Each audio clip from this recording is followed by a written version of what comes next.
Hello, my name is Rodney today, and I'm here to read the Daily Reflections book for September 30th, 2025. It's called The Circle and the Triangle. The circle stands for the whole world of AA, and the triangle stands for AA's three legacies of recovery, unity, and service. Within our wonderful new world, we have found freedom from our fatal obsession. That's from AA Comes of Age, page 139. Early in my AA life,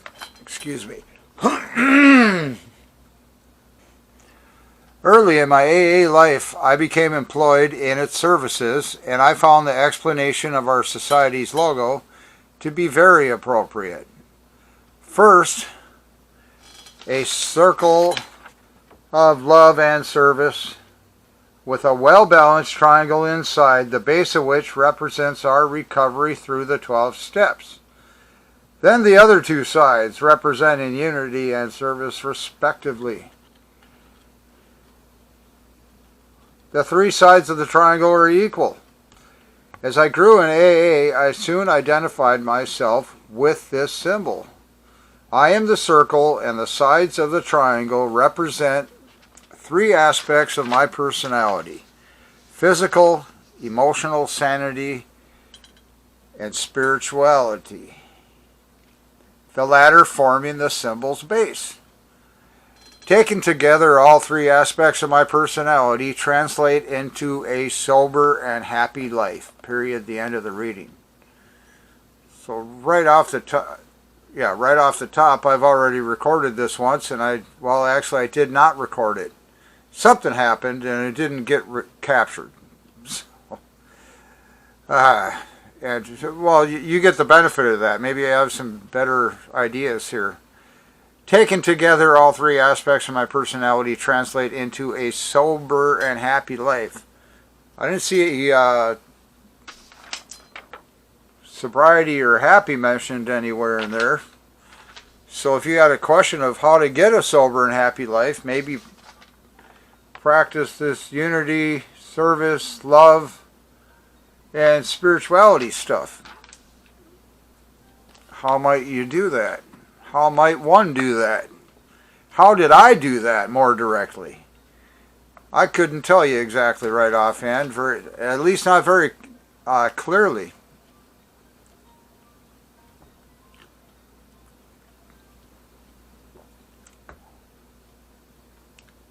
These AA traditions, right here, the 12 traditions of Alcoholics Anonymous. Maybe if I used a newer book, you could read that better. The 12 traditions of Alcoholics Anonymous. Yeah, there's a shadow from the microphone on there. Let's read this first tradition. Our common welfare should come first. Personal recovery depends upon AA unity. And then the 12th tradition, anonymity is the spiritual foundation of all our traditions, ever reminding us to place principles before personalities. And now, one more little diagram thing here. In the back of the 24 Hours a Day book, I wrote down on the notes page, notes. And what I have here is a list of the 12 principles that these steps are based upon, and the traditions are, shot through with these principles. So we got of the 12 principles, number one is honesty, and then I'm just going to go right through the list. Hope, faith, courage, integrity, willingness, humility, brotherly love. Take note of that. That's 8. Justice, forgiveness, spirituality, and service. So the 8th, I don't know if you, I'm trying to read it too. 8. brotherly love, and 11 and 12, spirituality and service. Here we've got the circle and triangle again, the three legacies of Alcoholics Anonymous, with the love on the circle, which might be the eighth principle, brotherly love, unity, service, spirituality. Now, what did this person say in today's reading?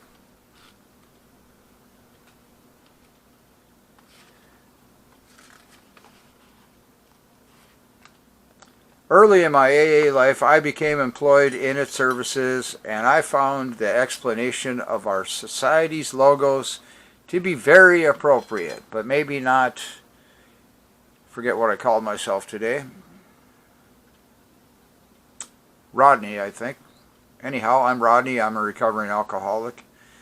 That's a anonymous name. First, a circle of love and service with a well-balanced triangle inside, the base of which represents our recovery through the 12 steps. Then the other two sides, representing unity and service respectively. The three sides of the triangle are equal. Here's a thought about unity and service, but more about service and action, I guess. That somewhere I've read years and years ago, and it could have been from anywhere. It might have been a Hustler magazine, because years and years and years ago, man. I'm an old man now that doesn't read that kind of stuff anymore. But it might have been from some book like this. Highly doubtful though, because I was a practicing alcoholic long time ago. Is a answer a solution to boredom?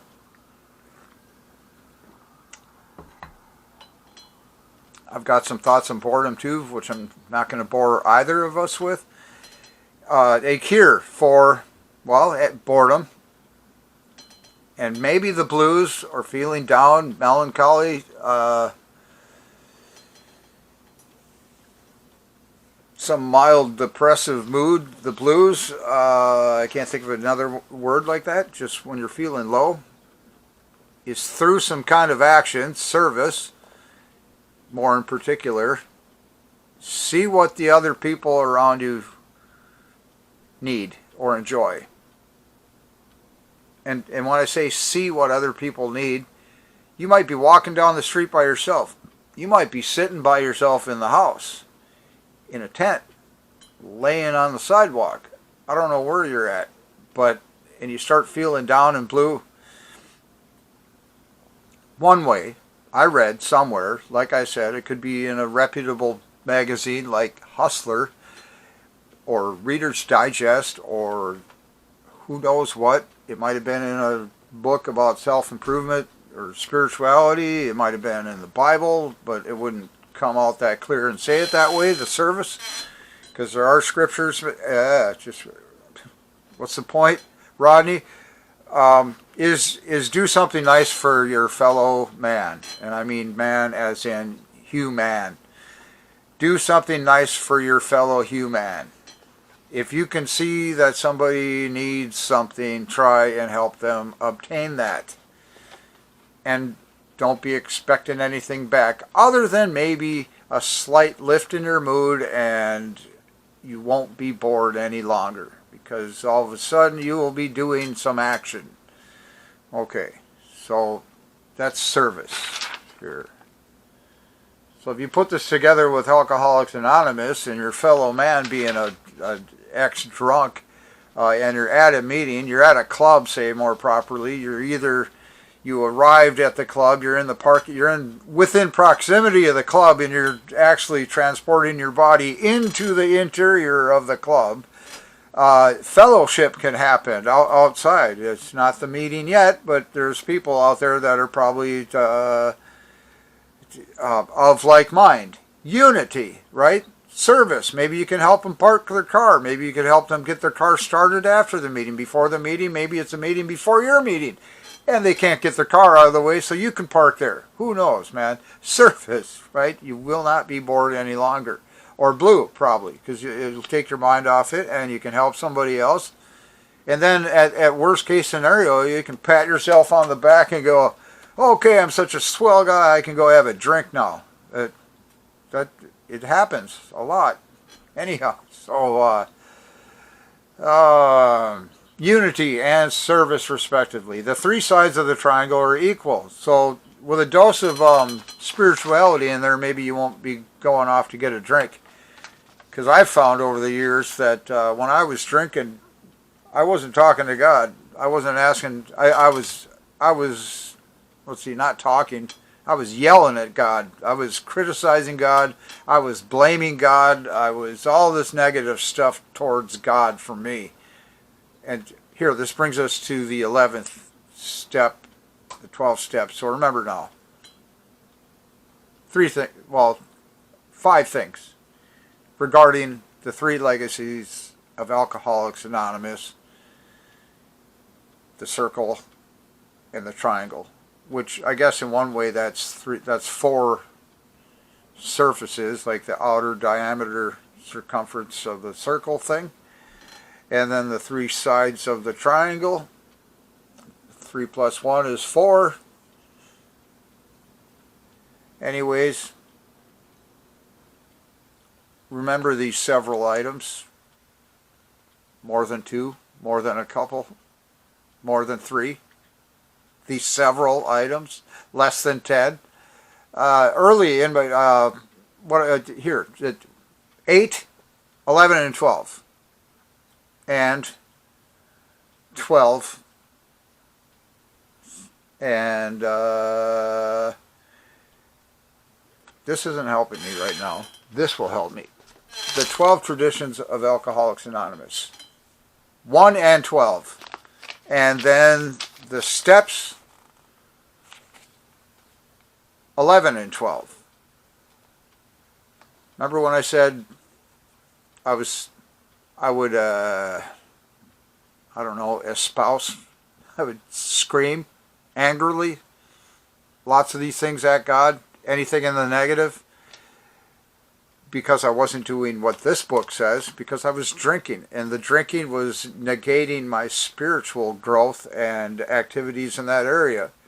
It definitely blocking any kind of gifting, any gifts, any kind of power I would get out of the prayer. So, remember these couple of things. The 12 steps of Alcoholics Anonymous. Step 11. Sought through prayer and meditation to improve our conscious contact with God as we understood Him, praying only for knowledge of His will for us and the power to carry that out. I look at this prayer and meditation as prayer is communicating towards God in whatever mood for now, and then the meditation part would be listening for a reply from God. And it might not only be just listening, you might need to see something visually occurring or happening, or you might look at something in a different light, so to speak, and get a different idea, like symbology or something. You know, you pick up a cross and it says this: take time to pray every day.